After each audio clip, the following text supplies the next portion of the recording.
dass sich die meisten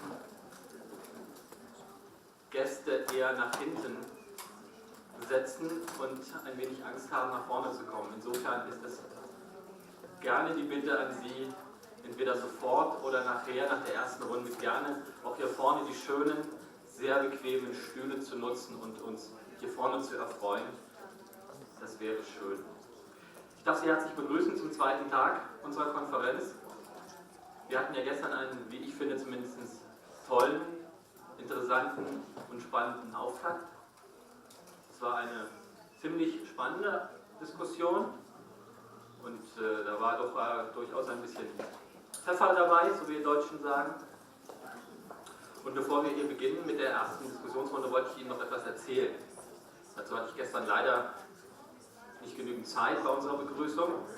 Wir als Medienprogramm für Südosteuropa der Konrad-Adenauer-Stiftung führen auch eigene Umfragen durch und haben in der vergangenen Woche in Skopje eine Diskussion geführt und Ergebnisse präsentiert über die Mediensituation in Skopje, Mazedonien. Dabei kam heraus, dass etwa 50%, also jeder zweite Mazedonier, nicht an die Unabhängigkeit der Medien dort glaubt und etwa 40% der Mazedonier sagten, sie haben null Vertrauen in die Journalisten in Mazedonien.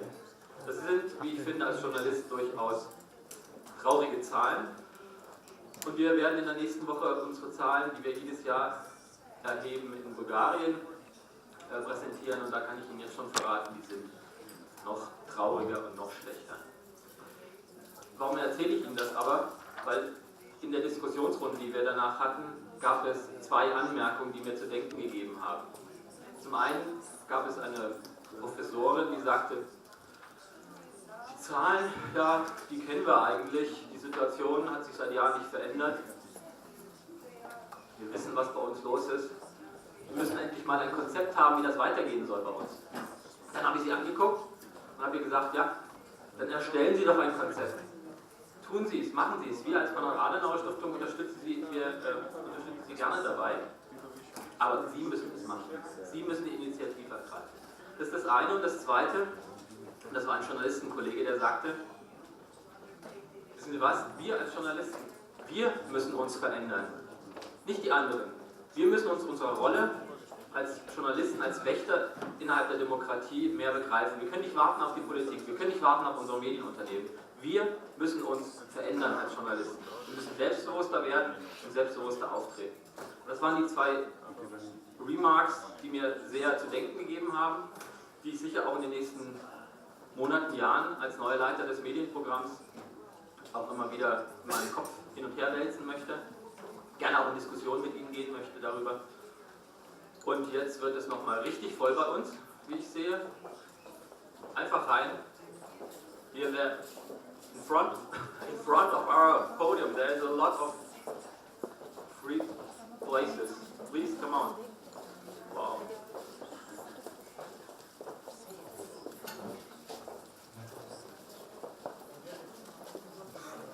Und jetzt. Ja, das ist aber sehr schön zu sehen, dass jetzt die Reihen hier vorne doch noch gefüllt werden. Sehr schön. Wir haben heute einen vollen Tag vor uns mit mehreren Diskussionsrunden. Darauf freue ich mich. Hier vorne sitzen schon die ersten in der Runde.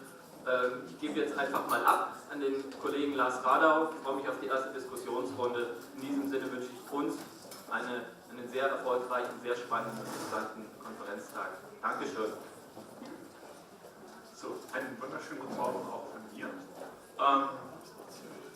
Mein Name ist Lars Radau. Ich bin freier Journalist und das ist vielleicht eine gute Einleitung in das Thema des Podiums. Es geht um Unabhängigkeit in der Berichterstattung und bevor unabhängige Berichterstattung passieren kann, muss die Finanzierung gesichert sein.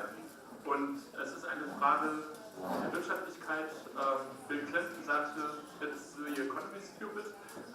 Und das spielt auch für jede Art von Medienproduktion eine große Rolle. Und das möchte ich mit den Damen und Herren auf dem Podium gerne besprechen, diskutieren. Und ich darf Sie kurz vorstellen, in der Reihenfolge, wie Sie hier neben mir sitzen. Neben mir ist Sabina Castel-Franco arbeitet heute vor allem für das weltweit bekannte Fernsehformat 60 Minutes von CBS, ist aber mit Stützpunkt in Rom, ist aber fast überall in Europa und Nordafrika schon unterwegs gewesen und hat im Grunde genommen auch schon für alle renommierten Fernsehsender gearbeitet, die es gibt.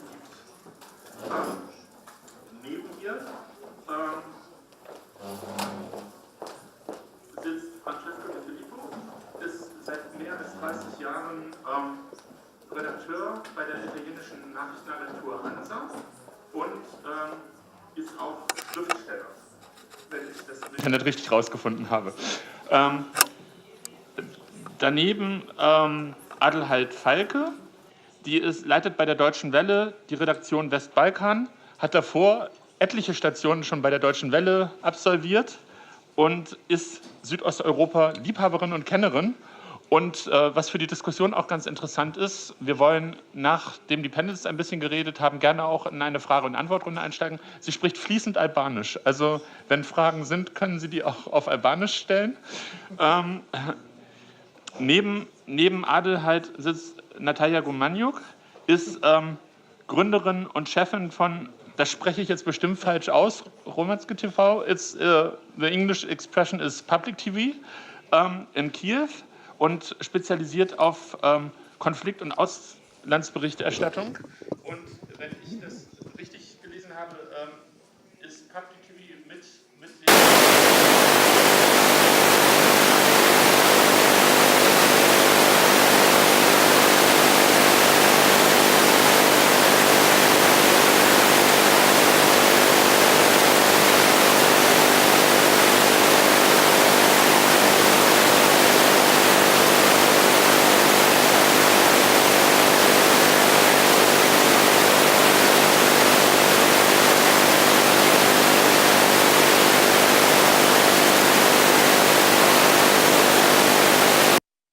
von Journalisten. Und aus meiner Sicht ganz links sitzt Goran Michalowski, ist auch gelernter Journalist, war zweimal Chefredakteur einer Zeitung und gehörte auch zu den Mitgründern der Zeitung West.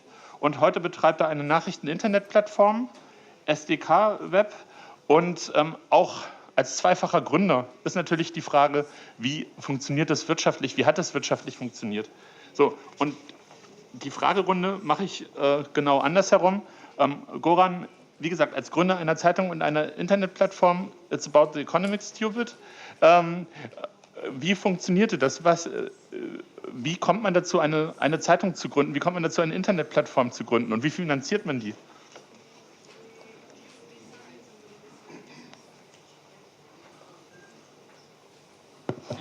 Thank you. I had to start the platform because my previous newspaper went bankrupt. Unfortunately, it was the most successful newspaper in Macedonia, and while Germans were there, I mean, VATS Media Group, until 2012, it went very well. But unfortunately, when VATS decided to terminate their businesses in Western Balkans, they had to sell their media outlets in all Western Balkans countries, and unfortunately they were sold to some local oligarchs who are now in jail at this moment, and their main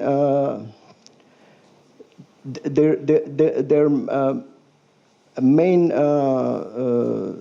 intent was not to deliver to the public what is information and what is journalism, and their main business was not journalism and spreading the news, but it was only sucking the budget money and controlling the media. Okay, then that's the past, and after that 2 years ago, I founded my own web portal. It started first as a blog. That's a little bit unusual name. It's called Sakam da Kažem, SDK. It is named by my own column, which I run every Friday. So I had to write this column today, later, for more than 27 years. So because it became some kind of brand in Macedonia, it's some kind of, I would say, history of Macedonian transition. I choose that name, which is quite unusual maybe for foreigners, but for Macedonians it's okay. And it proves that it is okay. After a few months, this blog became news portal. But unfortunately, we cannot be sustainable at all. And we rely now at this moment only on foreign donors. So we cannot even think about commercial work.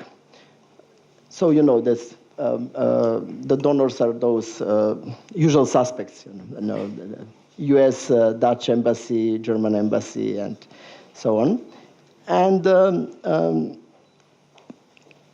at the moment, we cover our expenses only 10% by commercials, and all other expenses are covered by donors. I mean, that's quite normal, I would say, in our countries, because we do not have real economy. When there's not normal economy, there's no normal environment, commercial work, environment for commercial work.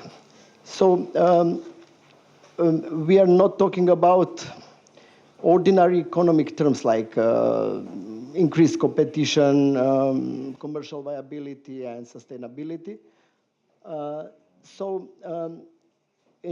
For example, in Macedonia, even the basic infrastructures projects are funded or co-funded by foreign donors. I mean, the sewage system, garbage disposal, health system, and all those things. So it's quite normal that even media are funded by foreign donors. Also, we face, but what is the problem now? I mean, the main problem is at this moment that there's no difference between what is real news portal, which is, because I insist on that we are a real digital newsroom, and what is one-man or two-man show news portals, which are only stealing our content. We are producing content, we are paying our journalists, we are paying rent, travel expenses, all those things, and some other portals are just stealing our content, copy-paste it, and that leads to this what you said before, that people have no trust in the media. So because Macedonia is quite interesting country these days because of our ex-prime minister who escaped to Hungary a few days ago. I would just mention now two anecdotes about this from yesterday, just to have a clear picture what is the problem when I'm talking about this copy-pasting. For example, one example is that yesterday we published one statement from the ex-president of the Academy of Science in Macedonia, who is a very well-known law professor. And sarcastically, he said that in his statement that the prime minister, the ex-prime minister, might or he may be cross the border dressed like a woman. After that, some Hungarian portal took our news, that comment, and with this Google Translate from Macedonia to Hungary or to English or somehow, it published the headline with clickbait headline. Can you believe that he crossed the border dressed as a woman? And after that, as a reliable source from Hungary, Macedonian media outlets took that from Hungary and they published that Hungarian media discovered that he he crossed the border dressed like woman, which is not, it was, so we followed that news, how it will make circle, but what is fake news. Yeah. That's, or for example, there was some other also interesting news. Belgrade newspaper Politika broke the news yesterday morning that he flew from Tirana to Budapest on early flight with Malev. Malev doesn't exist from 2012. And okay. Almost all media outlets in Macedonia copy-pasted that news from quoting Politika, because it's reliable sources, that he flew with Malev. So there's no fact-checking, there's nothing with journalism. Yeah. So that's the real problem which we face now. It's not only about the money, but only about the real journalistic work. Fact-checking and all those things which are connected with journalism as it's such. Definitely. Und das ist ein schönes Beispiel dafür, wie falsche Informationen und falsche Nachrichten gar nicht mal bewusst gestreut werden, sondern auch durch Übermittlungsfehler passieren. Nicht nur in... No translation. Okay, no translation? In English. Okay, I tried in English as well as my English is not very good. That's a good example how fake news happen. Nobody had any false ideas. Nobody wanted to produce fake news, but it was a matter of translation. It was a matter of the news circle. It was a matter of not being careful enough. Just taking the news. That's leads me to my next question to Boro Kontic. You say it's everything about journalistic standards, and in German they say Handwerk.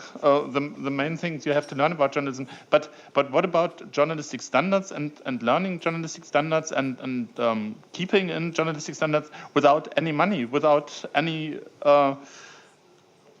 when there's a lack of money, how can you secure severe and journalism without any fakes?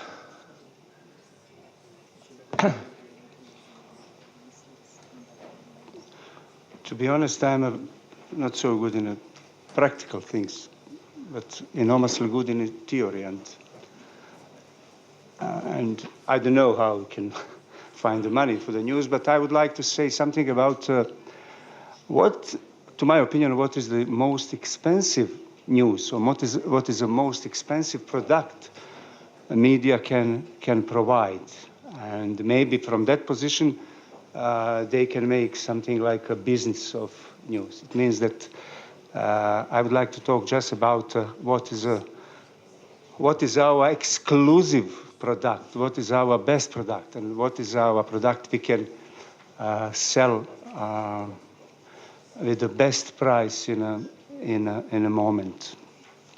And I'm going to start with a story which is old, more than 30 years, happening in the end of 1980s, when a country called Yugoslavia was still alive, but that was the last years or last days of that country, around 1989, 1990.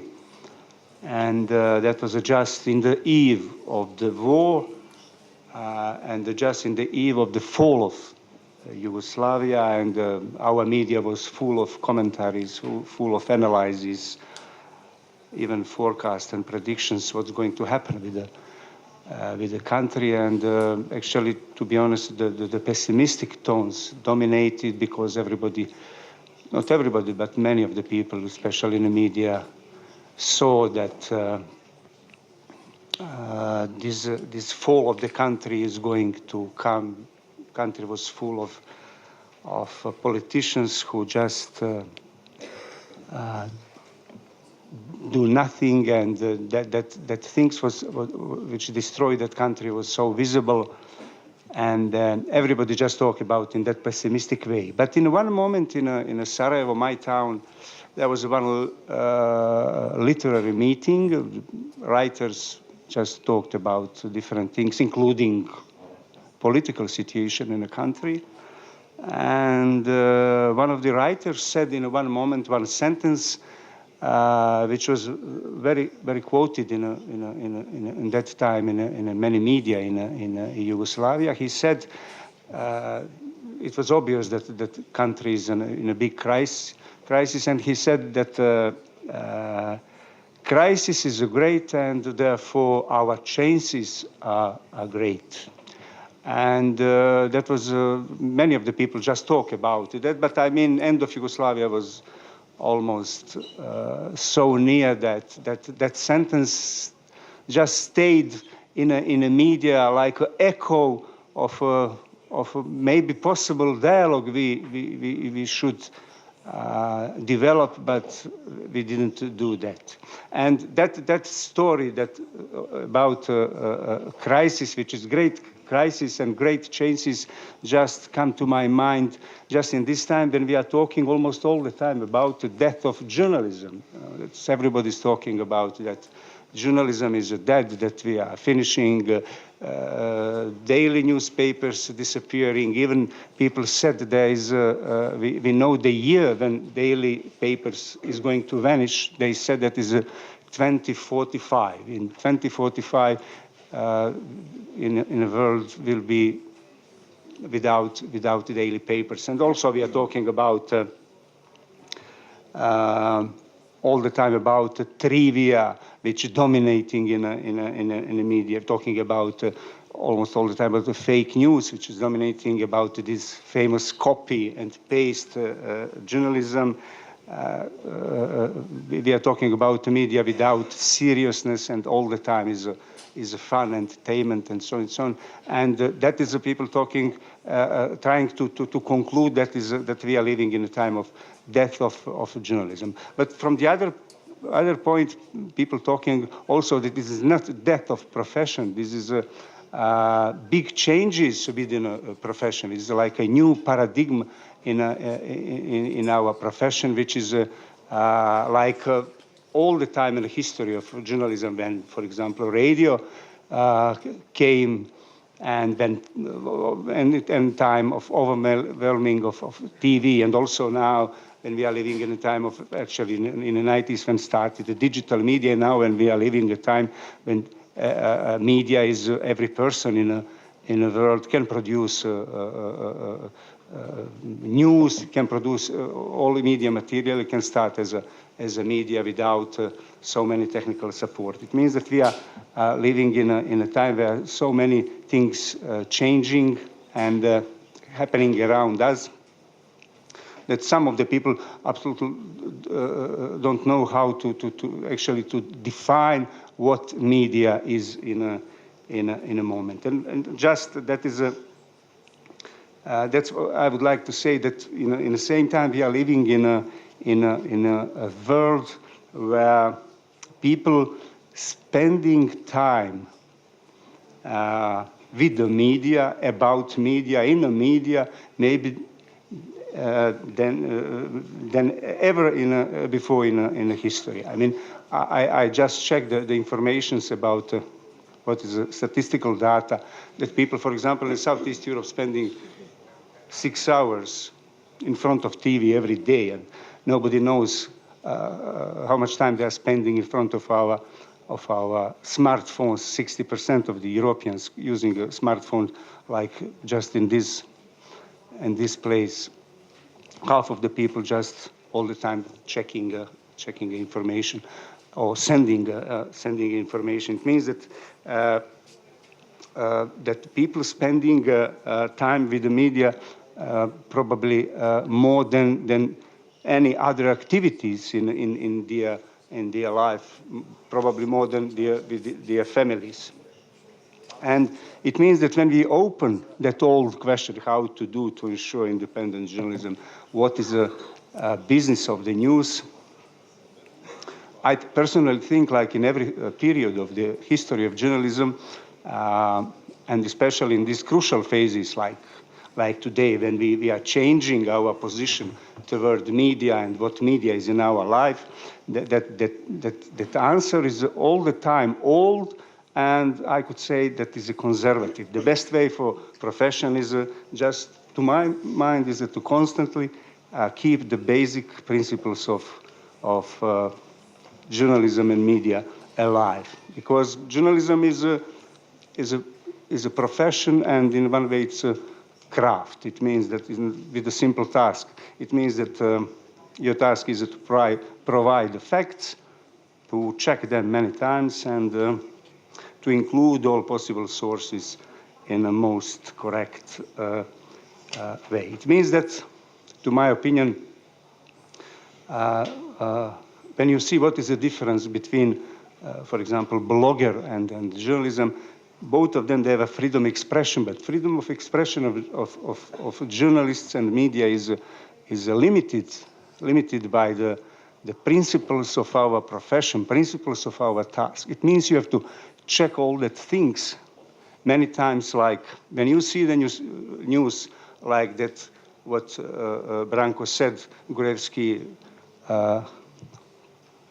escape Macedonia, use the Male flights. Every journalist will check everything, just call, actually open the airport in Albania and see which of the flights Malev came, in which time from Tirana to Budapest. And we find easily on a front page of the Tirana airport, there is no any Malev flights. And in that case, you start to check the information. So that is the task of journalism. I personally think the business of the news and most expensive news, especially in a time when we are surrounded by reality, fake news and other things, is a crystal clear news based on professional principles. Thank you.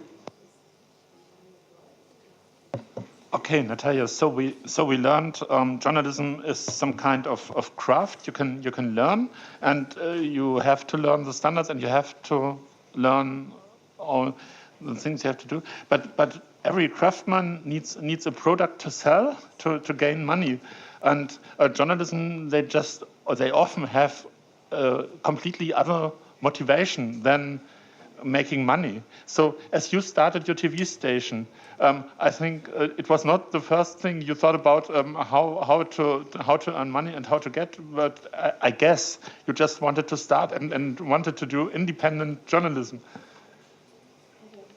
Thanks a lot. I think you said the journalists need to learn how to the craft, but I also would say they need to learn today how to run the company. And it's not always about just how to get the money. It's how about you run the company. So I given the example, I'm very happy to be here in this region and maybe share our experience from Ukraine, and which I really believe could be helpful, first of all, and we can share. So our station Hromadske is still run as an NGO. It had been launched 5 years ago by 10 journalists, just journalists, as like the YouTube channel, and today it's an operation 24/7 TV company, web page, social media company, with 150 people producing daily news, breaking news, but as well investigation, documentaries, and things like that, and from culture to economy. Not just human rights and conflict reporting, which we're still doing. But what is important for us that we started 5 years ago prior to the Ukrainian revolution in the context where there were oligarchs, but playing with one tune with the government. Extremely rich. Even today, we don't have any more like the government censorship, but still Ukraine has more than 20 TV channels with producing news, which are extremely luxurious, rich. It's not about the lack of funds, but all of these companies are owned by not just some oligarchs and politicians, but first of all, 5 most richest people in the country run their own media empires, and they are the same who are running the party. The ones including the presidents, the Minister of Interior, former president, former prime minister, the leader of the opposition party. All of them have their empires why I say empires, because if some years ago they were just on television, now they are putting a lot of money online to the social media. So the competition is still there. But of course, in every case, and our task today is really to get to the audience, to make the audience find us among all this buzz which is there. I'm very happy that we hadn't become, and I think it's erased from the Ukrainian dictionary, this world of the opposition media. We are independent media with a doing public interest journalism. So everybody stopped to use this term, as if we have some alternative idea of how to run the country. But where we are going, besides being the media which reporting the conflict, we have ongoing war in Ukraine, speaking very strongly about investigating corruption, we understand that we need to do breaking news and as well explanatory journalism. Let people understand what's really happening in the country. Do things which are easy to understand, which are helpful for them, where they can understand what's going on. And I should say that we are 95% funded by foreign donors, not one, but like dozens of different, which is very not flexible funding for us to operate. However, what has changed, I believe, in the way we work with the donors.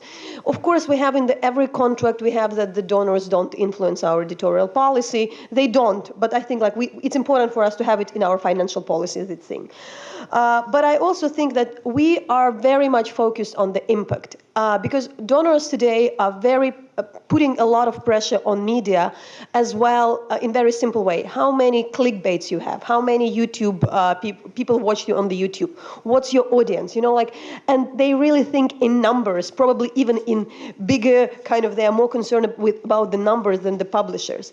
And for us, the struggle is to explain and to create this impact dashboard where we say, we do an investigation, it leads to this. We do this story, maybe it's not that super popular so far, but the topic is picked up by other major media.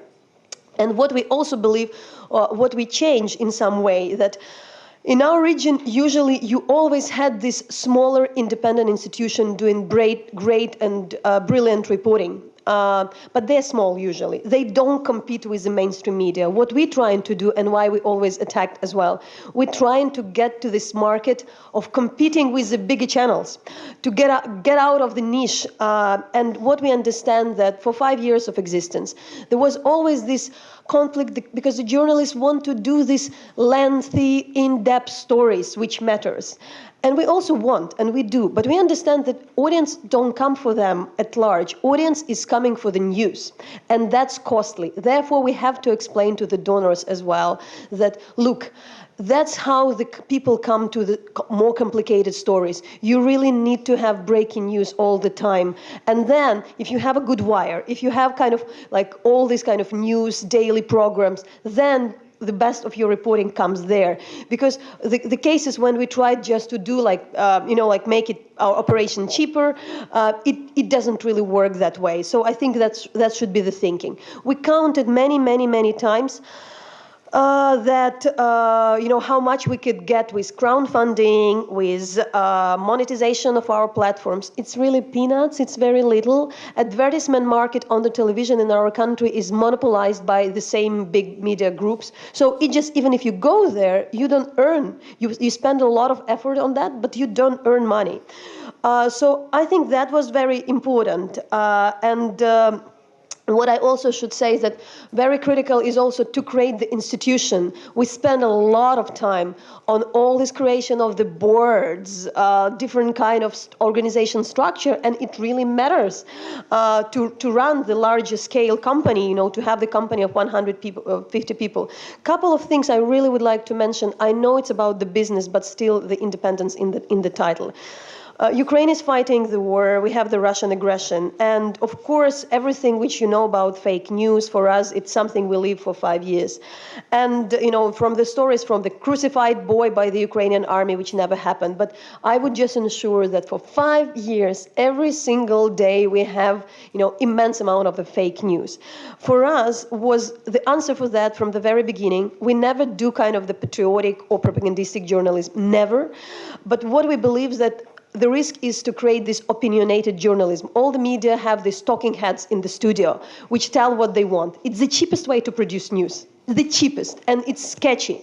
But we thought that if we go there, we may lose our independence. We do fact-based reporting. We go to the places. It's costly, but that's how you maintain your editorial independence.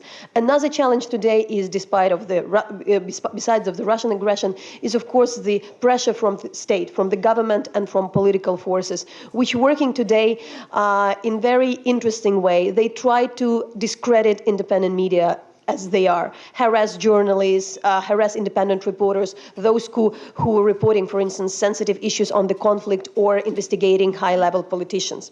What we also understood that it creates the atmosphere in which journalists risk to go for self-censorship. They don't like to be attacked. It's very psychologically difficult to do these stories. So how you maintain your inner independence? And our answer is, I can't say that we are fully successful in that we discussed that a lot. You really need to invest a lot in marketing your brand. You really need to invest a lot, not just on the content creation, but really, different campaigns to the audience, explain what you are doing, explain what good journalism is. So really support your brand, because your brand is attacked all the time, and then if your brand is attacked, saying that you serve somebody, then you can't reach the audience. So it's all dependent, and it should be, for instance, in our next strategy for 3 years, we just put 10% of everything we have on the marketing, and that's the way. And the last thing to say, we also understood when all this harassment campaign against journalists, independent media are coming, that we really, as a large organization, have to make independent journalists work together.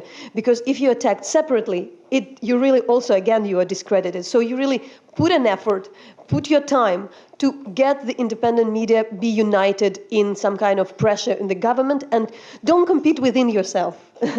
Try to be united, and that's also serves the general purpose. So the idea of the good journalism is not killed in the country, because we believe that, and I'll finish with that everybody said that people don't have trust to the media today. But if you use this word, it means that people are searching for trust. So actually everything I said was about how you build the trust.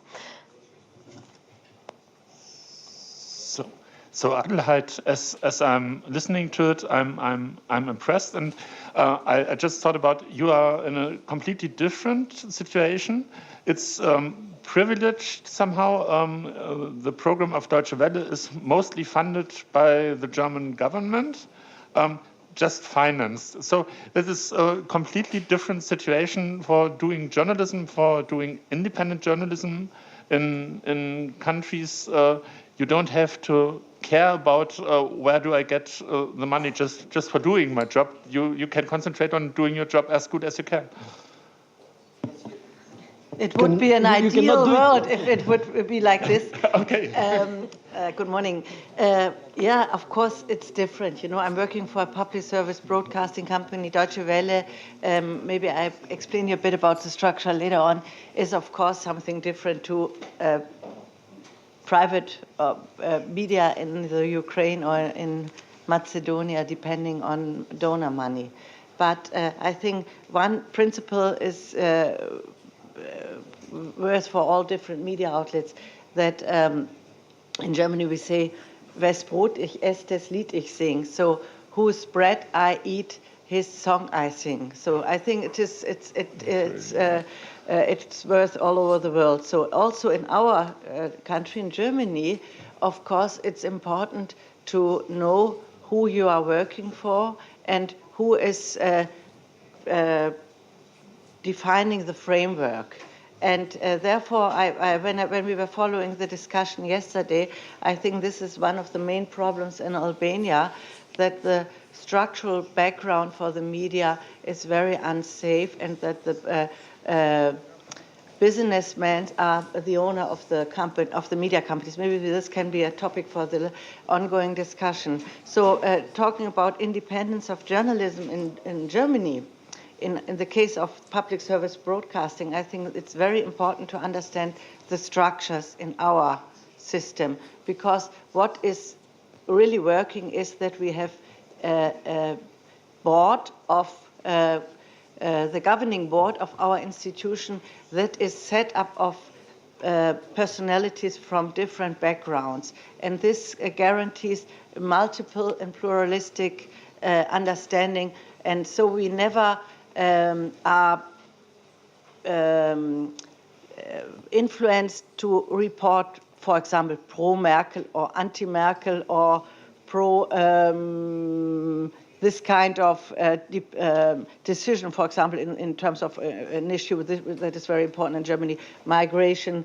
So there is no editorial policy to follow this or that line because of the structural independence.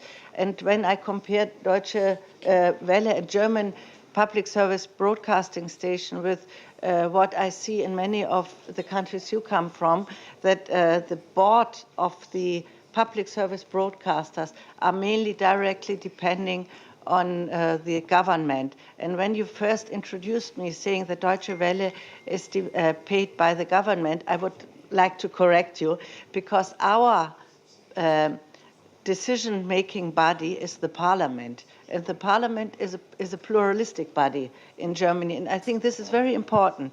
In our governing board, in our structural body, we have representatives from the governmental parties and from the opposition. We have representatives from trade unions and churches, from sport unions and the Jewish organizations. So there's never a single opinion on anything. So this gives us freedom. And the freedom of decision and editorial policy. And this is a second point I would like to strengthen when it comes to independence of journalism. Beside the very important structural point, I think the second point is, it has been mentioned before, but I would like to strengthen this again, is the professional standards. So it's very important to guarantee the professional standards in your company and to follow the professional guidelines. And of course, everybody does mistakes, and every journalistic or media house do publish wrong news. It happens all the time. But we need mechanism to correct mistakes and to be open and fair with misinformation. And I think in times of fake news, this is more important than ever.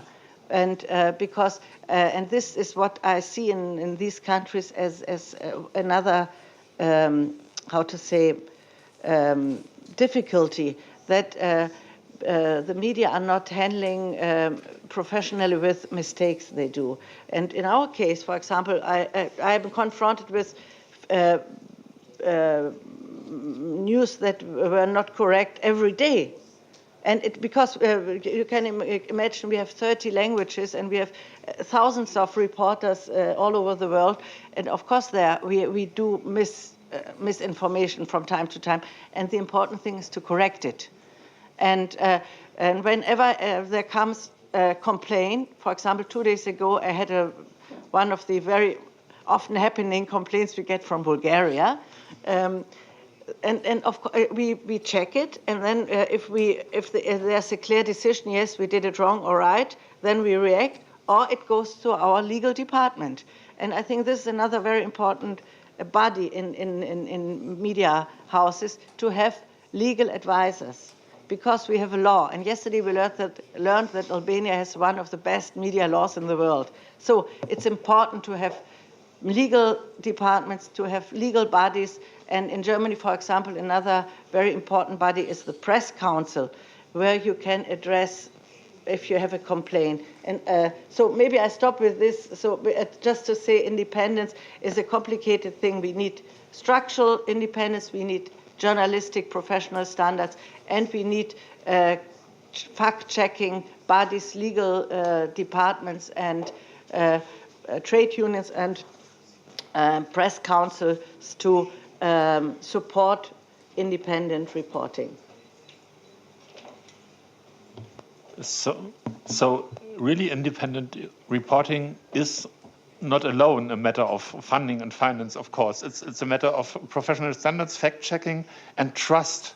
And Francesco, as you're working for a news agency in Italy, the news agency in Italy, so the matters of trust and funding are no problem for ANSA, right?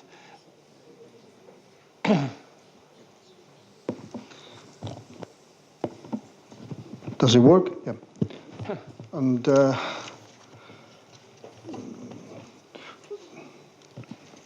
in ANSA we have two principles that are rapid, fast, and the truth. So there are two characteristics that they don't agree one another, you know.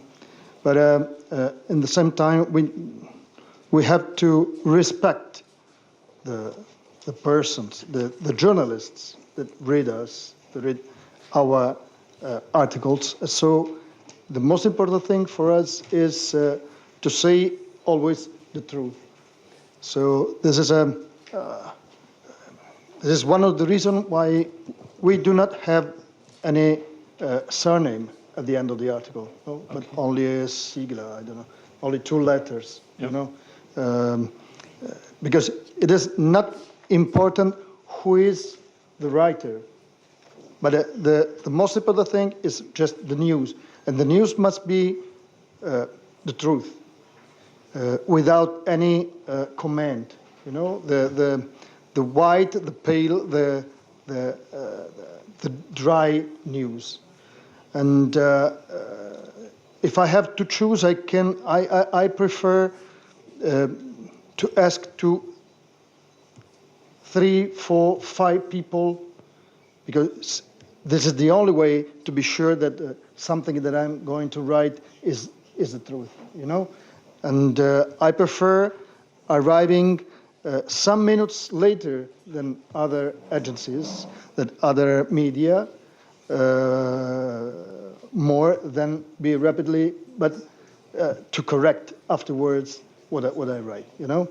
And just because, you know, press agencies works for other journalists. So what we write is just the last, you know? And I agree with Adelaide, you know? I think maybe more than independence, we had to try to reach the democracy, and democracy is a plurality, you know. I mean, more voices, more different voices that all together they can build the truth, you know. And because I think independence is not easy. Everything costs, and journalism is one of the initiatives more expensive, I think. Wages of journalists are high. The efforts for for making a journal are really expensive. So I think, which is the solution to that? Maybe having one owner, for instance, or having more little owners. In Italy, we have a good example that is Il Sole 24 Ore. There is something like the Times, you know, Financial Times, sorry. And we know that the owner is industrials, you know, but if you know that, the journal is a very good journal, a very good daily, a very good newspaper with some weekly insert that are really, really interesting. You know who is the owner, and you can, how to say, puoi fare il confronto con te stesso, no? You can compare with yourself. With yourself, yeah. And or else I think one of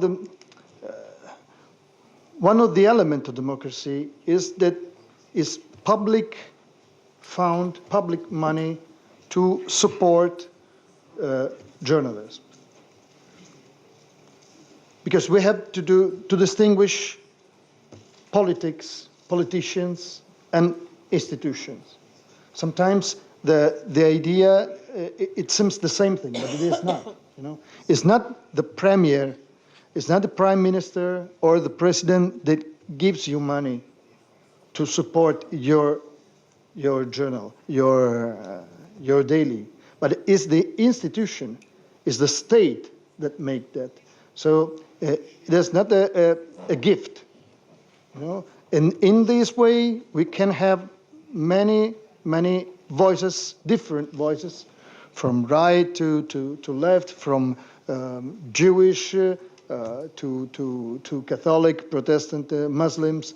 You know, because I think our societies are really riches, and the dynamics, the interior dynamics are really so different. We can't have one voice only, and we can't have only one tycoon that is the owner, or a TV, one radio, one newspaper, and so on. Okay, I stop. I don't want to steal too much time. Yeah. So. Well, I think we can discuss this with you all. If you have some kind of media, some kind of journal, you have to know the owner, or you have to know who funds it, to know how the content is, and to make your personal site on the content and make your own decision on it. That's interesting. So. Sabine, what would you say? If I understood it right, you're still a freelance journalist and not bound with a contract to any company. No, the way it works is, and I do have a contract with CBS News, which obviously is a huge television station in the United States and one of the 3 major networks there. But my contract allows me to work for other media, and so it is possible that I file a story for Deutsche Welle, or that I do, and that it could be print, or it could be television, or that I write for, say, Voice of America, or if I do a radio spot for maybe even a French radio station that I only work in English, but you know, stations or televisions or print that work in English, I can write for whoever I like, as long as I give first go to CBS News. But what I'd like to pick up on a couple of things that were said here, and one is what Natalia said actually about the numbers. Now, the new generation, and that is young journalists, young people reading the news, just ordinary people, they are no longer getting their news from newspapers. And they are no longer getting their news from television. Where are they getting their information and news? They're getting their information and news from their mobile devices, from their iPads, from their phones. And it is very important to get to the numbers here are massive. So where do we need to go? We need to go absolutely to digital media, because that's where the new generation is getting their news. And obviously we need to worry about fake news. But very important is that digital is certainly the way forward in tomorrow's world. This is where the new model where investments are being made. In Italy, where I am based, there are new online websites, that are, one example is something called Post Internazionale, TPI. It started very little. It's an online newspaper.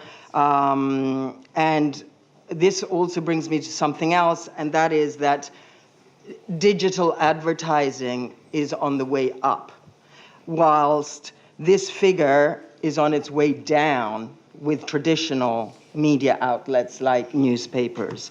Another thing that I'd like to also pick up on is what Adelheid said about the correctness of information.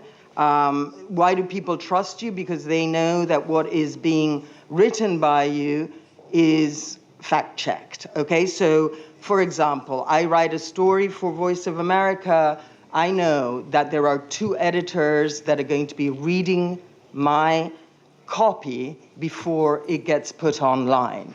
So, you know, that's a lot of people reading it before we actually put it out there. So if one person misses, if I get it wrong, there's someone else who may see it, and then there's a 3rd person that is seeing it, and then it comes back to me with any corrections, and then it gets put online. That's very important, I think. Obviously, when you work for a wire service, you need to be fast. I have a little bit more time. But not that much time, because, you know, the news needs to get out there. Another important thing is that I cannot write a story if I don't have at least 2 sources. It's just not going to happen. Now, that means that what I'm writing is going to be, you know, sourced from 2 different parts, and the chances are that it's going to be something that is credible and true. I can't just write something. I am not an opinion maker. I am, you know, an opinion writer. I am writing facts. And then I'd just like to give a few figures, just so that you get an idea here of what we're talking about. Circulation in newspapers has been falling, and the ad revenues have also dropped. This is what we were saying before. Newspaper revenues are down 7.8%, okay, in the last 5 years. But this is a figure from the World Association of Newspapers, and this is not, it's a slightly distorted figure because there are some countries where newspapers have actually gone up in their sales. But, you know, generally in some European countries like Italy and Spain, we're, you know, in the 30% drop in circulation, and I'm talking high 30%, so near to 40%. So that's something that needs to be kept in mind, and again, it brings me back to the issue that digital media is where we're going. No newspaper can survive without digital media, and the attraction is the younger generation. Thank you. So, of course, the future is digital in the media business, but even in digital media, you have to have fact checking. You have to have a funded possibilities to do all this stuff. Just to make some kind of brainstorming. What can the business model or role model be to adapt to these changes and to keep the finance secured? So in Germany, for example, some people are discussing about some kind of a public foundation for newspapers, so funded by several parties. So they are paying for the newspapers, and the independence next to the model Adelheid described is secured by the different funders. So what can the future be? Is there the possibility to have some such foundations doing journalism, funding journalism in Europe, in Southeastern Europe especially? It is okay, possible. Just briefly. I mean, it's possible because what we see now in all countries in Southeast Europe, the government spending a huge amount of money for the media. Government spending. For example, in Bosnia and Herzegovina, probably we are the last country in Europe with so many public radio and TV stations. Half of all radio stations are public. It means they are paid by the taxpayers' money from different sources, from municipality, from the cantons and other things. I'm not talking about the biggest public media like radio and TV for the whole country. I'm just talking about the public media for the municipalities, for the small towns, which still existing, for example, in Bosnia and Herzegovina. And now, if you see the money which government, different kind of governments, because we are a country with, I don't know how many, 600 ministers and I don't know how governments, whatever. We are a very complicated country in many ways. But the government spending really huge amount of money for the media, but that is not only in Bosnia and Herzegovina. That's also happening in Germany. That's also happening in France. It's also happening in many countries in Western. It means that that is a possible new way. But you know that the famous third law of thermodynamics. There is no dinner you are not going to pay. It means that if government giving money for the media, they are waiting something return. But now it's a time just to do something. That's what's happening in Scandinavian countries. What's happening in Holland.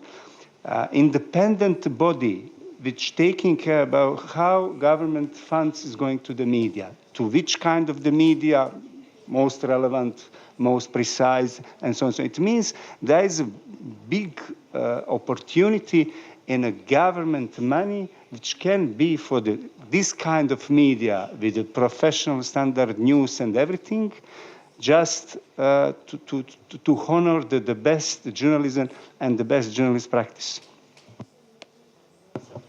Yeah, no, I just want to add something. It's the money comes from the numbers. I mean, if you have a publication, you can start very small. You can be a blogger, but when it's like being an influencer. The influencer who has millions of followers is going to get people who are going to even help pay. The ad revenue is going to come from the numbers. So if you're just a simple blogger, but you start publishing stuff that people want to read, and people are hungry for news.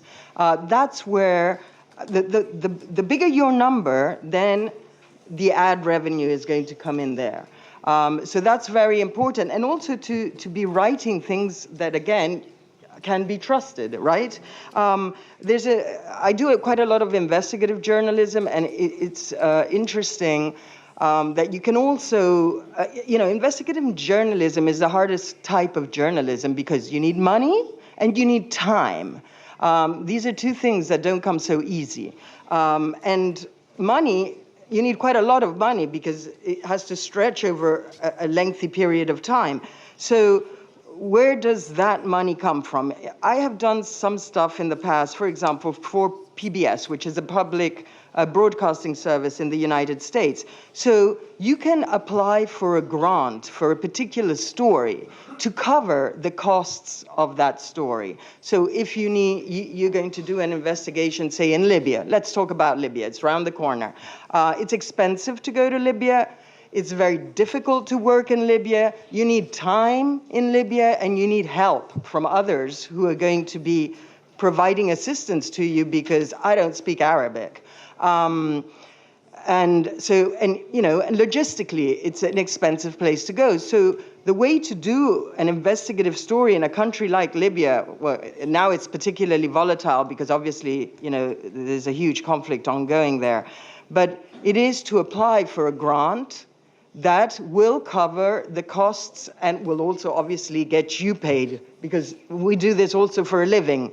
Of course, yes, we want to get the news out there and we want to get the good news out there. But we need to eat and, sleep. Okay? Okay. Okay, so Natalia? Yeah, there were a couple of things mentioned. I think first was interesting about the ownership. We have for a while in Ukraine the law which is obligatory for every media company to have very transparent scheme of your ownership, which actually forced us as NGO to have all the details of all the family of 30 members of our organization.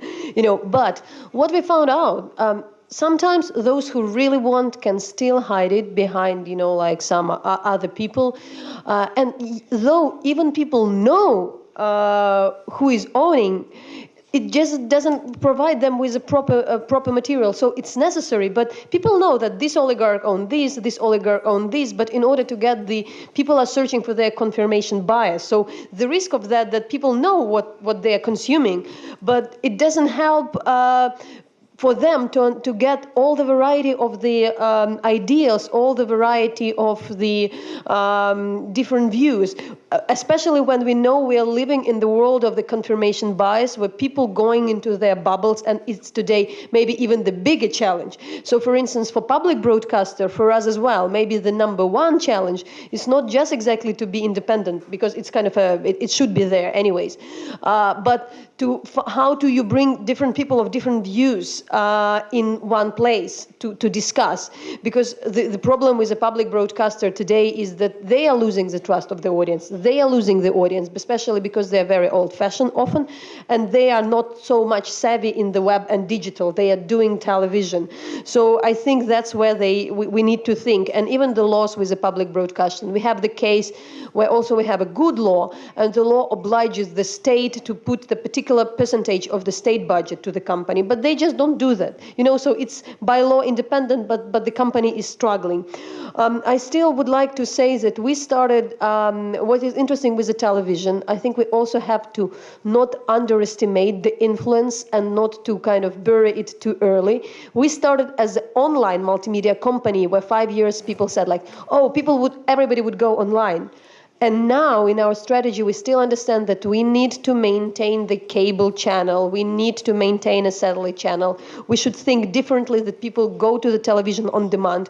How do you use the models like Netflix in the way we put our product there? Because people are watching the video from the big screen. They're not just online. So you can't really, and especially, so the point is that you really need to think the company that television companies need to go digital, but digital companies need to produce video.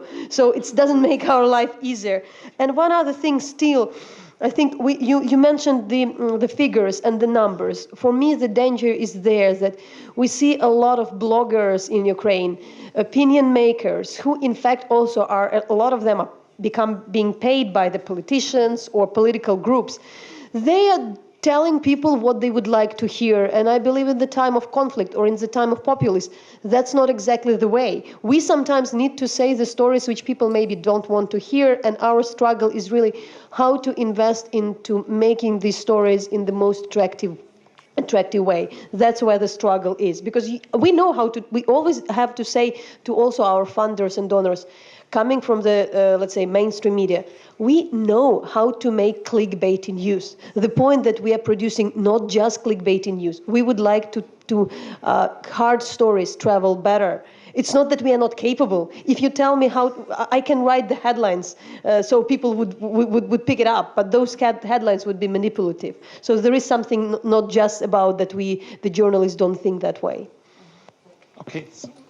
I would like to add also, I would be very happy to rely on figures or on clicks.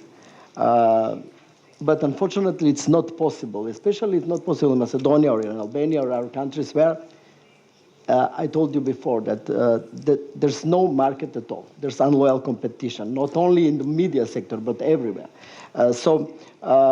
Yes, it's very boring to fill all those bureaucratic forms to get money from donors and all those things. And yes, I would be very happy to do that. But unfortunately, at this moment, we cannot talk about, let's say, independent source of money for journalism if that is not covered by foreign donors. So yes, that's the situation. And for developed countries, it is something which we can talk about it in economic terms, competition and so on. But in our countries, we cannot talk about that because I told you also, because our countries are dependable even from foreign donors, even on those basic infrastructure projects. We are journalists, but we are not above all. We are part of this society, so we should live on that society. One other thing I would say that finally we should forget about talking about journalism and freedom of the press and independence of media on the way how we talk 10 years or 5 years ago. And it's very popular now in those bureaucratic forms that we are now cultivating the audience about the media literacy, but we are not cultivating journalism and media literacy. So now we should create a new model for let's say, cultivating or creating new journalism, new type of journalism. But our colleague said that because it's there's two challenges now.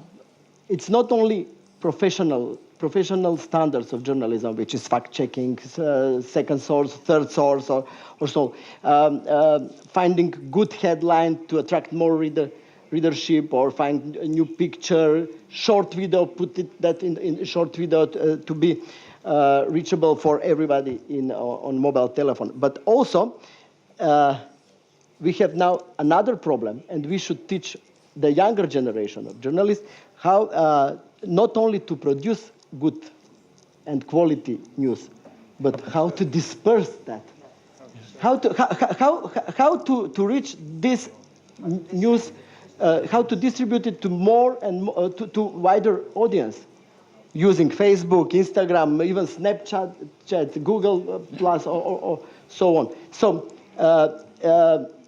sometimes we are joking about this, let's say, it is also very popular now, social media producer or social media manager. But yes, now we should introduce to our newsroom, unfortunately or fortunately, we'll see, because I am more traditional, because I'm coming from printing press, and I still need newspaper to fill that newspaper, but we should change our mindset. Social media producer is something which is combining journalism and I don't know what is the other, but how to distribute that. Yeah. Before that, we had vans or distribution center and sending the newspaper to kiosk or something like that, or street vendors. Now we need somebody or more of them in bigger newsrooms who will distribute the news. Yeah, I want to follow on this. I think the digital age of journalism gives us a lot of opportunities exactly in this direction. And this is exactly what we are working on, because we don't have to fill 24 hours of television or radio, which is a nightmare. We all lack money. We don't have enough money to do proper work, quality journalism for 2 or 3 or 4 TV channels. No, in times of online journalism and social media, the currency is relevance, and the currency is credibility and quality, and it's not minutes. So what can we do to engage more in this direction? What we do at Deutsche Welle is a tendency now to say less is more. So we produce less but better content, better fact-checking, more sources, more exclusive content, more investigation, and to publish one good proved story instead of 3 minor issues. And this is possible in our times now. And I think the second thing which is very important if it comes to digital media, we have the perfect opportunity to communicate with our audience, because the social media gives us the chance to be in a direct dialogue with our audience, which has not happened before in this extent. And this is also very, very important. So again, what we are learning out of this new dimension, less is more in terms of content, but to invest in community management. Goran said distribution, but I think from a journalistic point of view, we need qualified people in our community management. And the last thing I would like to add to this discussion is the one coming back to your first question, I think we should join forces. In Germany, for the very first time, something very interesting happened, that a media house, a private newspaper, Süddeutsche Zeitung, and public service radio station set up an investigative structure, because none of these very big media houses was strong enough or had enough money to set it up on their own. So they joined forces. And I think this could easily also happen in Albania or in this area. Bring people together from different media houses on specific projects. For example, I'm talking about my editorial team today. We are following up the Gruevski story. So we have a research in Macedonia, in Albania, in Montenegro, Serbia, and Hungary now. And then we put everything together. And all you guys here from Southeastern Europe representing smaller media houses, I think it's very easy to sit together, to cooperate, to partner, and then you can get better content and more exclusive stories. Cooperate and not compete. Yeah, exactly. Yeah. Yes, of course. I think there's a strange phenomena that there's a strange contamination between social and information and newspaper and journalism, you know. I mean, social try to be professionals just like journalists. And journalists in the same time try to be so attractive just like as a social. And I think we're in a period of transition because something must change, of course. So the level, the quality of journalists sometimes is too flat, you know, just because they run back to social, to gossip and things like that. And in the meanwhile, I think people try to find a real voice that say the truth, you know, with many voices, with many realities, Snapchat, Netflix. Everyone can see something, make a video with a device, and post it, and everyone could think that this is the truth, you know, but maybe it is not. So after so many fake news, I think the result is that people try to find someone that say the truth, and there is a ritorno, come dire? Yeah, return. There is a return to the real journalism, you know. You know. I personally do agree, and in my opinion, there's the circle closes somehow. You have all the matters of distribution and social media, but the product, and then journalism is a craft, and a craftsman needs a good, solid product and fact-checked and serious and no fake news. So. Just forgot. The circle closes because away from distribution, the key issue is solid journalism, solid funded journalism with cooperative, with ethics standards, with journalistic standards, and in my opinion, or in my side of view, it might work for the future as well. So.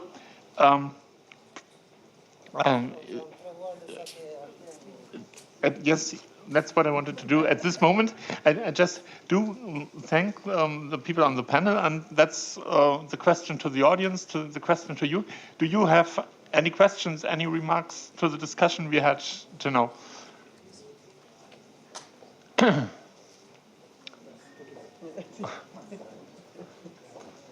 Okay.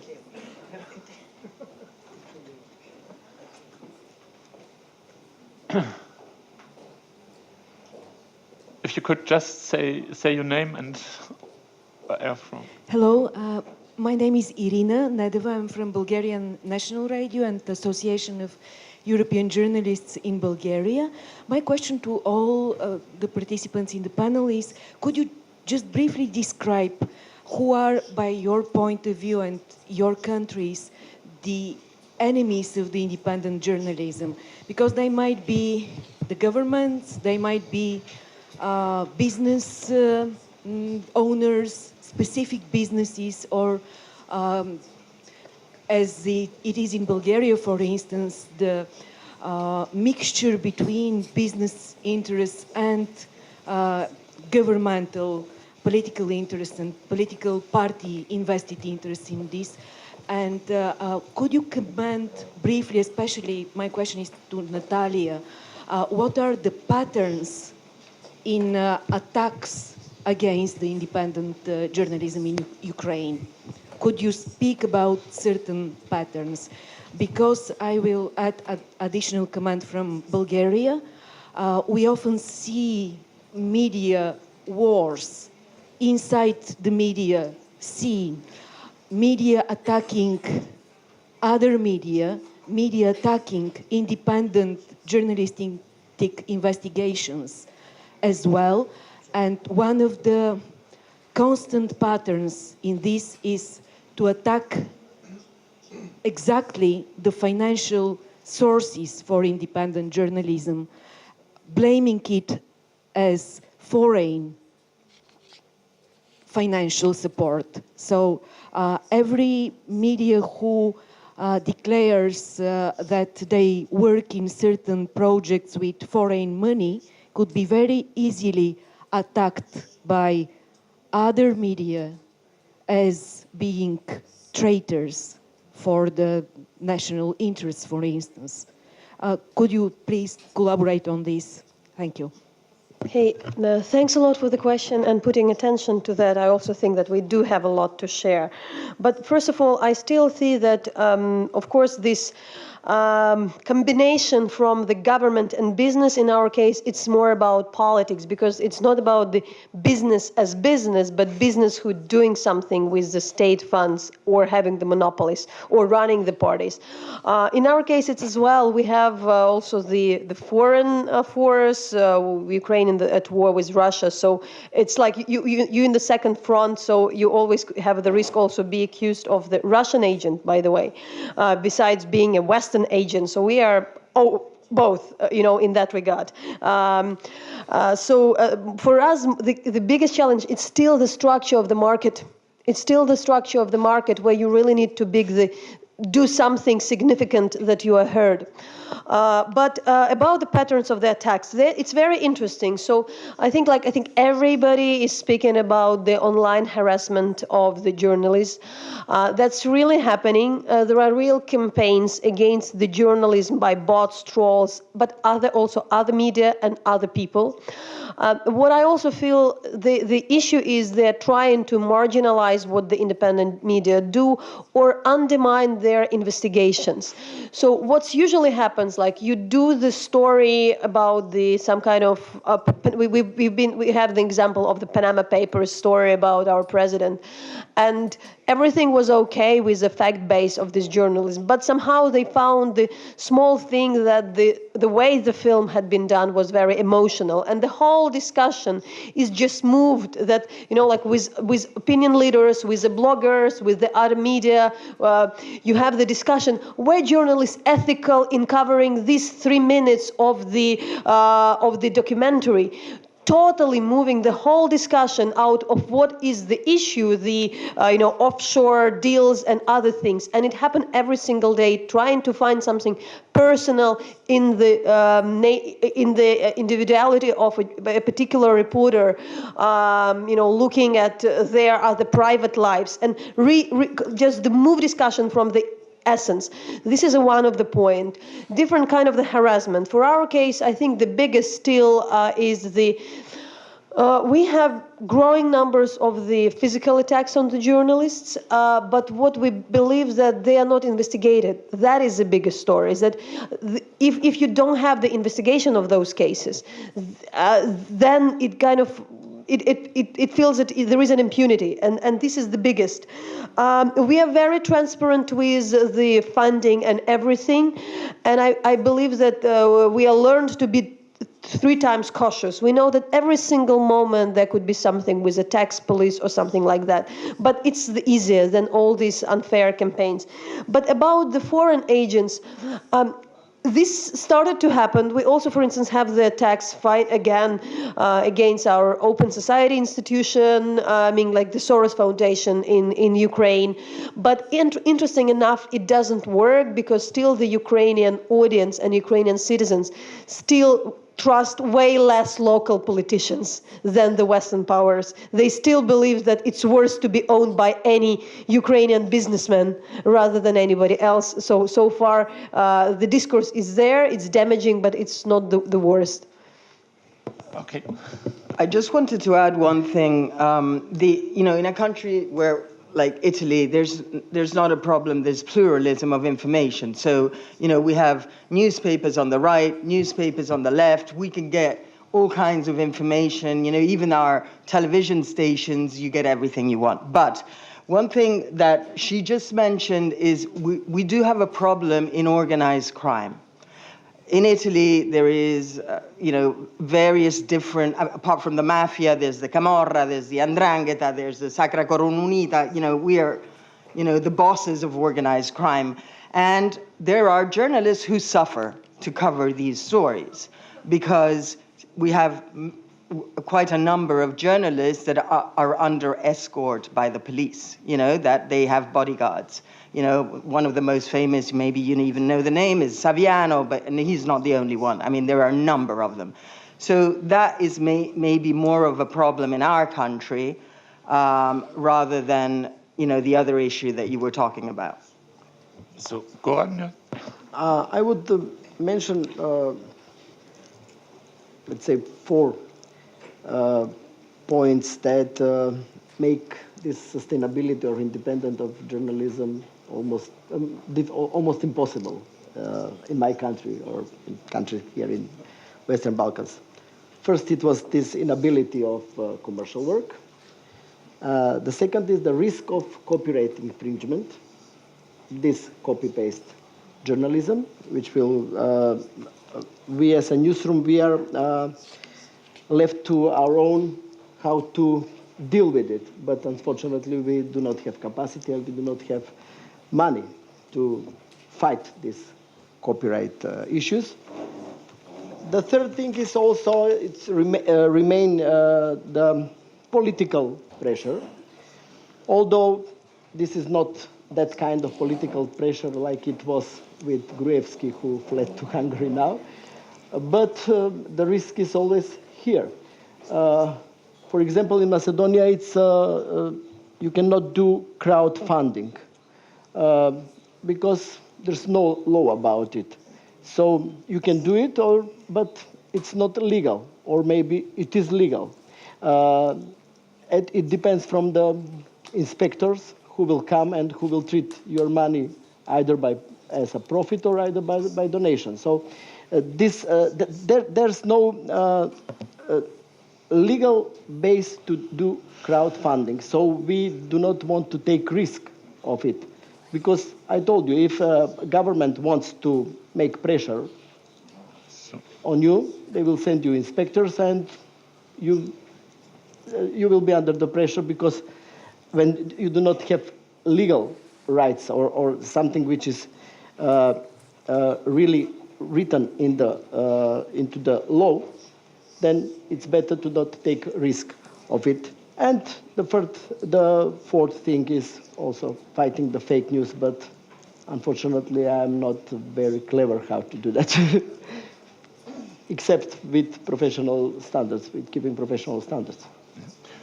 So, okay, Adelheid has one remark. Yes, I wouldn't talk about enemies, but I think one important challenge for journalism in Germany today is to deal carefully with the growing populism.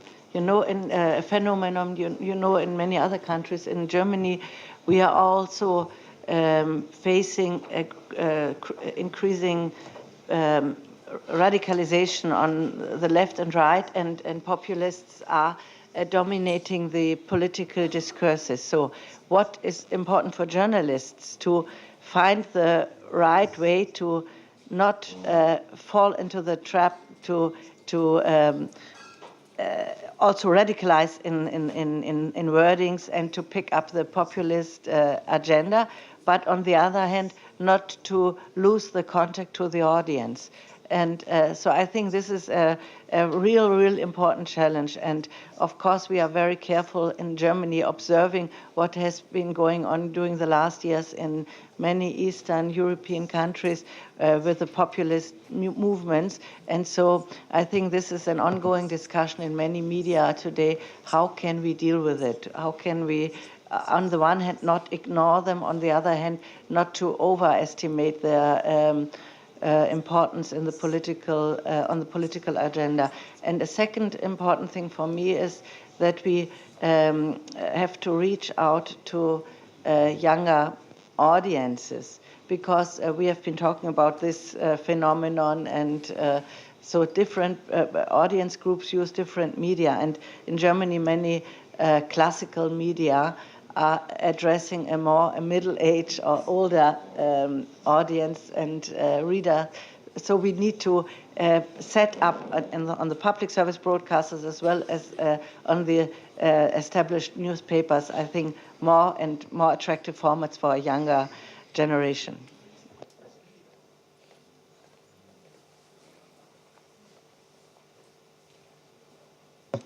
Thank you very much. Are there any further questions from the audience?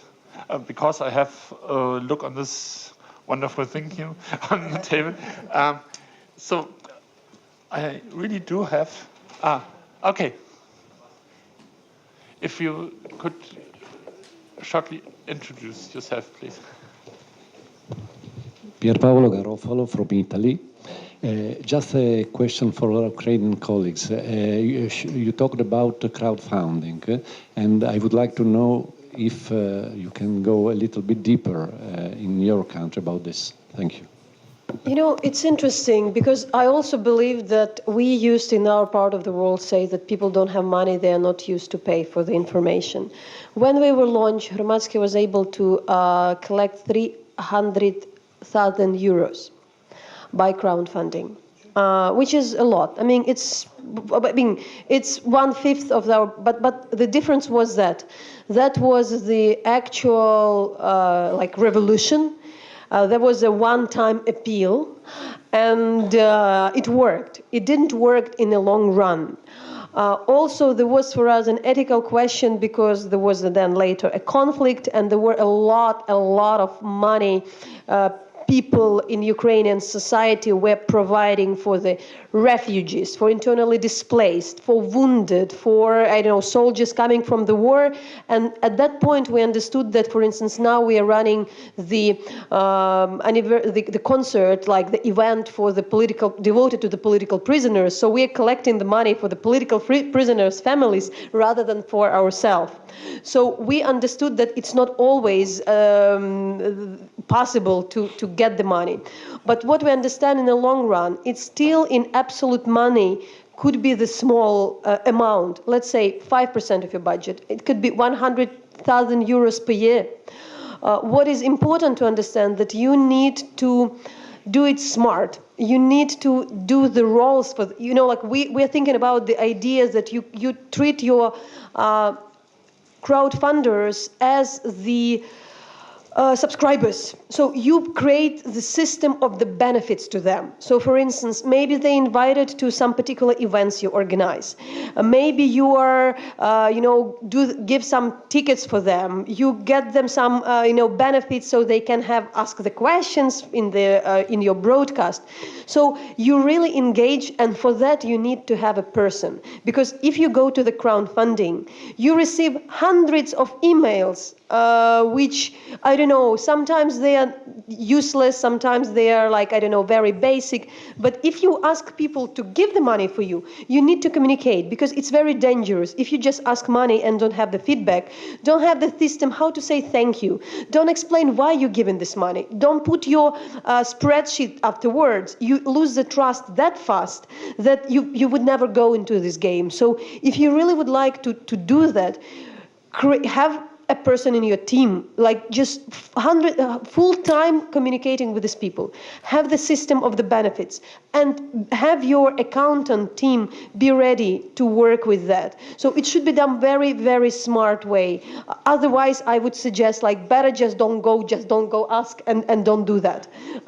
What I also believe, and I think that, I mean, maybe the donors are here or everybody else, you know, they usually bring the small money, but these are very precious money. And even for your journalists, your team usually won't appreciate that much, $1 million or like $100,000 provided by the donor.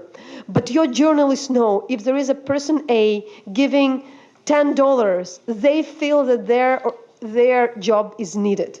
So I think it gives you leverage to talk to partners, to talk to donors, see like, look, we have 5,000 people giving $5 to us. It's not amount, it's not the circulation of millions, but it shows that there are these 3,000 people, I don't know, 5,000 people who regularly give the money. So I, in fact, really believe that if this is the way, it won't pay your costs, but it gives you the leverage to operate and show that you are needed and kind of to get the added value. And then you can also go to other people and because this is hard proof that what you are doing is really necessary. Very interesting, thank you. Okay, any further questions? Yes. So. I'm Željko Ivanović from Montenegro, from VST Media Group.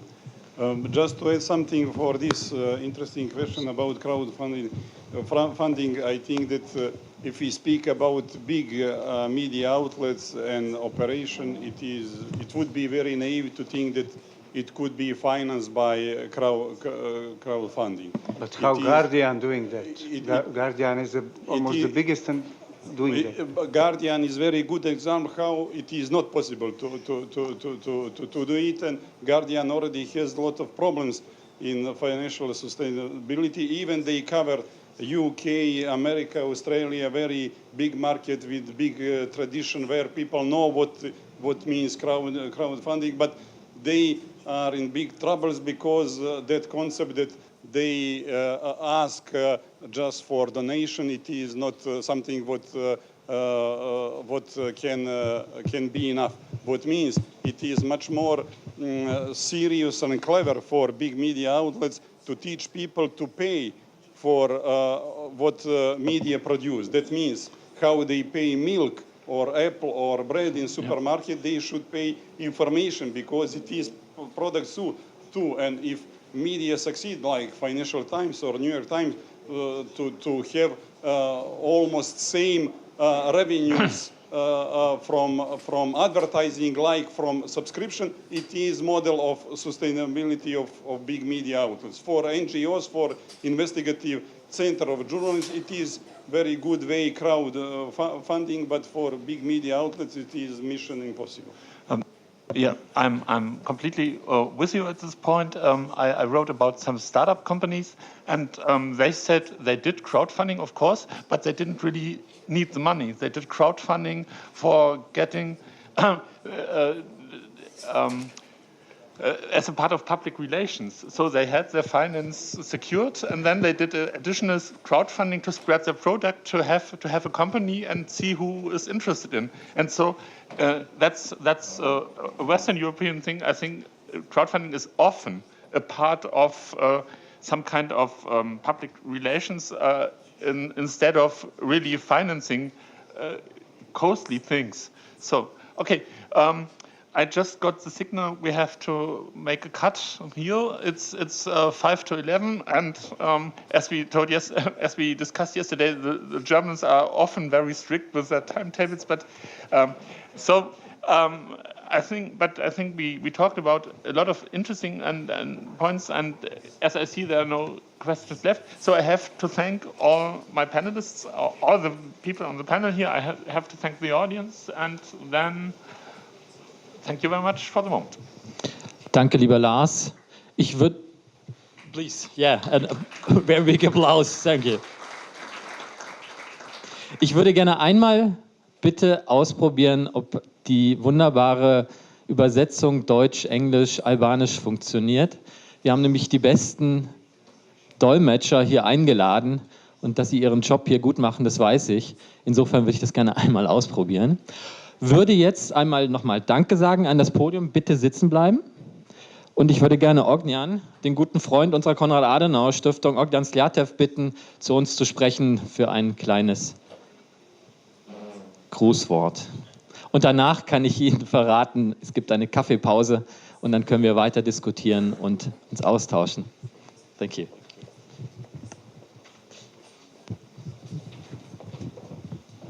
Hello from me. I know that you're all in a hurry after such a very interesting panel discussion to have your coffee. So I promise to, and even based on what I've heard and what I've heard yesterday, I reshaped a little bit my speech. First of all, I would like to thank Southeast Europe Media Organization, the Konrad Adenauer Foundation, the Southeast Europe Media Program for inviting me to speak here. I feel here almost at home with old friends with whom we were working in the field of media development since mid-90s.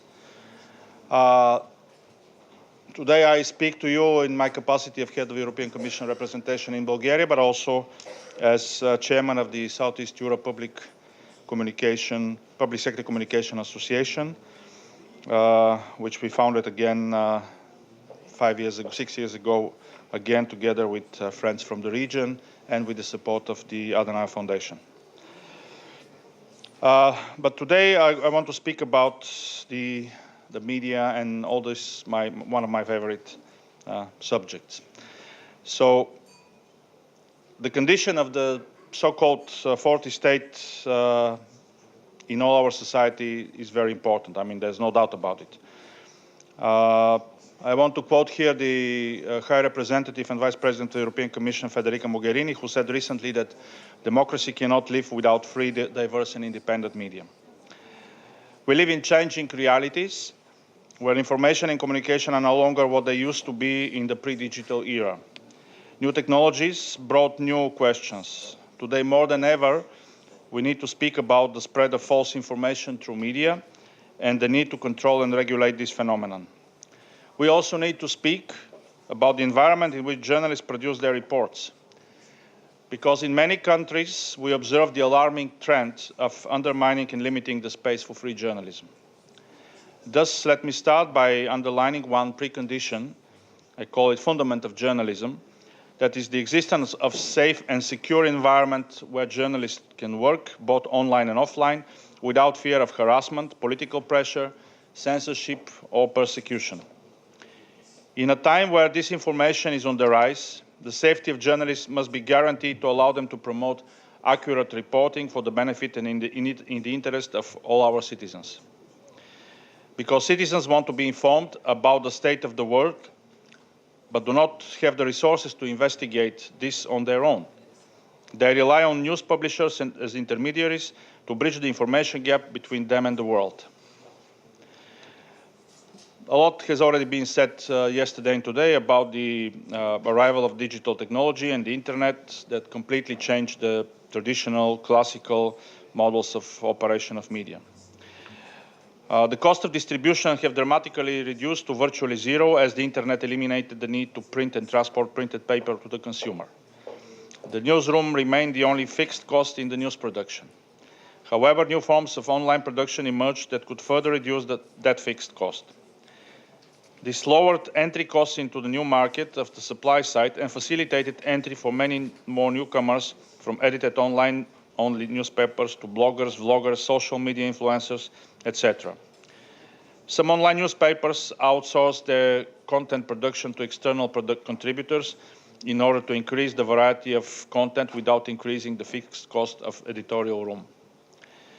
With lower fixed costs and zero distribution costs, news producers could produce for smaller market segments. A further step in the digital transformation of the news distribution is the increasingly important role that social media, including Facebook and its affiliated companies, play in online news publishers' efforts to expand their consumers' reach.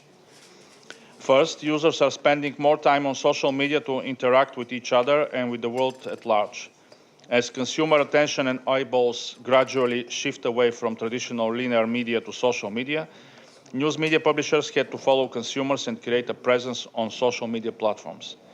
Second, users increasingly prefer mobile devices over PCs and laptops to access the internet. Social media applications like Facebook and Instagram are important intermediaries for delivery of news articles because they are more convenient tools than web browsers and search engines like Google or Microsoft Bing on mobile phone. So how the characteristics of these online access channels might affect the perceived quality of news? The diversity and scope of new channels of communication makes it hard to control the quality of contents of the news.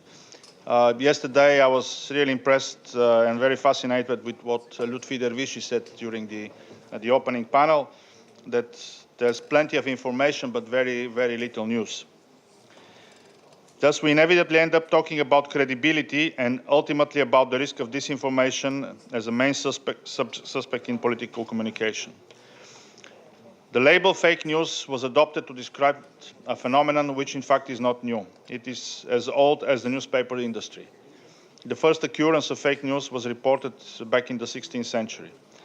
It is only recently, however, that it has surged back onto our radar screens in the wake of digital transformation of news from offline to online distribution and the rise of social media as new distribution channel.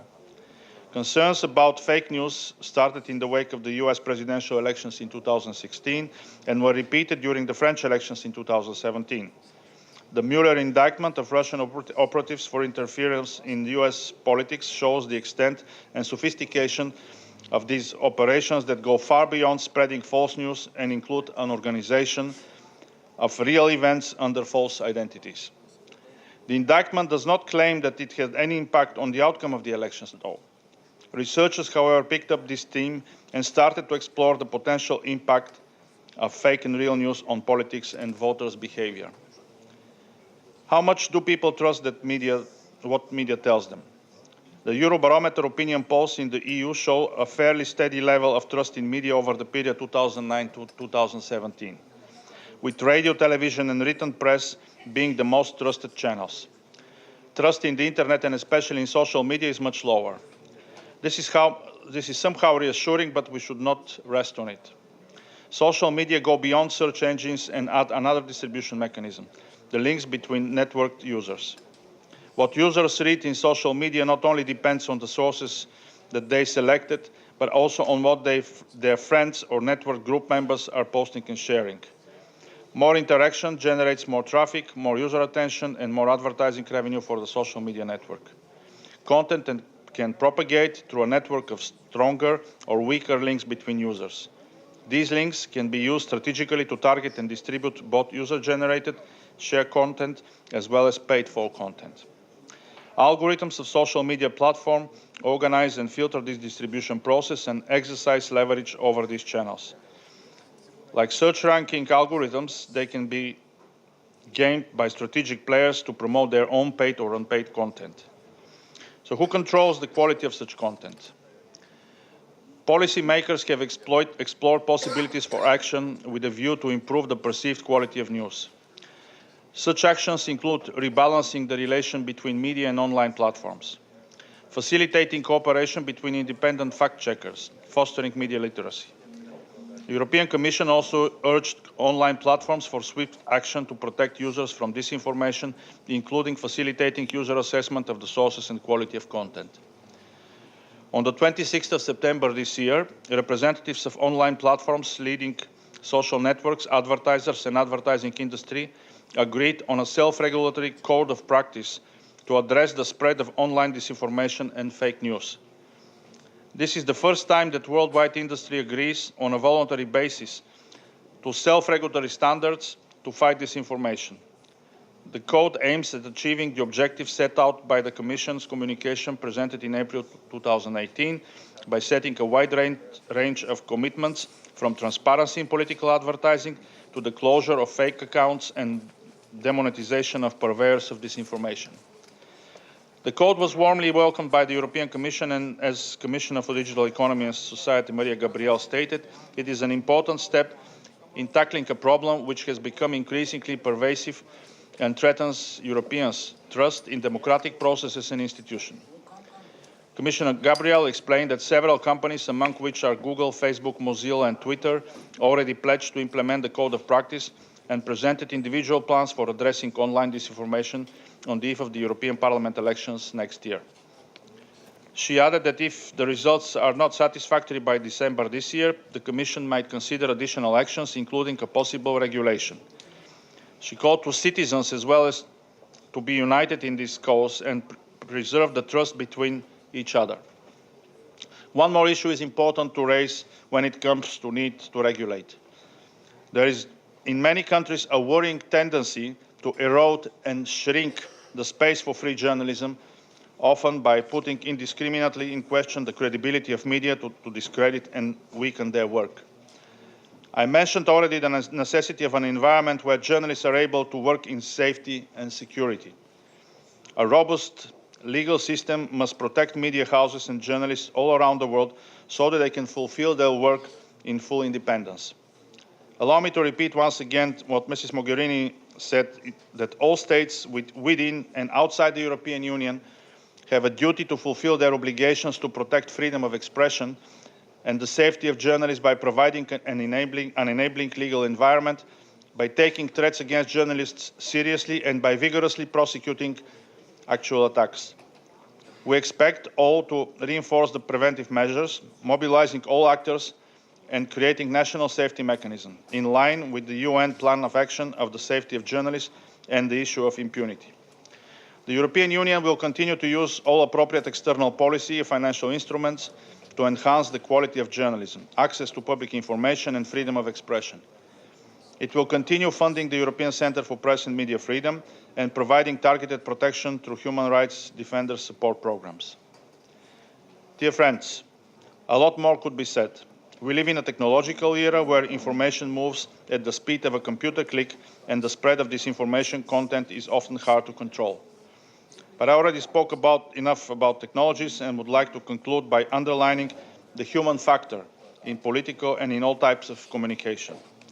Europe is a place of shared values and beliefs, of rights, obligations and freedoms, which are at the core of our democracies. And we should remind this repeatedly and constantly.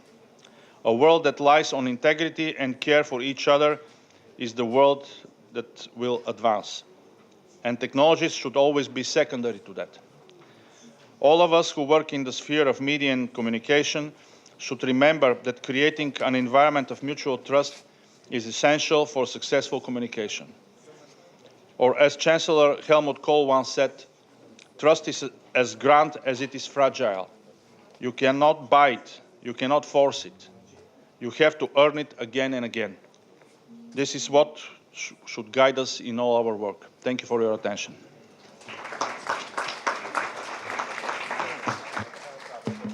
And I suppose we could have our coffee.